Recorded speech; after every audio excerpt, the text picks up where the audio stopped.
Why? What if death is not the end, but only a short sleep? John Donne dares to say something shocking. Death is weaker than sleep. Death as a copy of sleep. Donne attacks death by comparing it to sleep.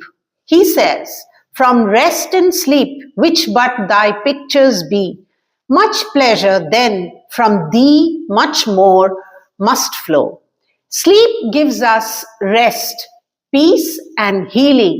We wake up refreshed, renewed, and alive. And if sleep, which is only a picture of death, can give us pleasure, then death itself must give even greater pleasure and peace. That is what he argues. So death should not be terrifying because it is comforting. This is a metaphor. Sleep becomes the image and reduces death's fear. Why death has no real power?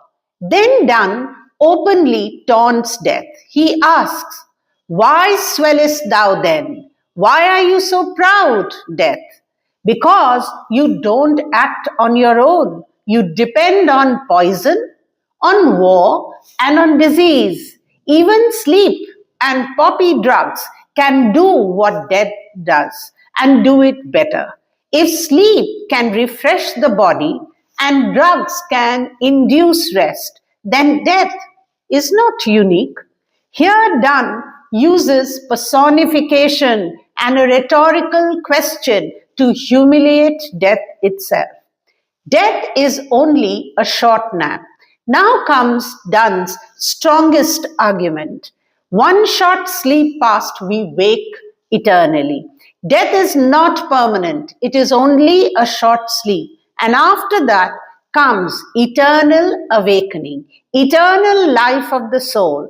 Death ends the body, but it awakens the soul. This reflects Donne's Christian belief.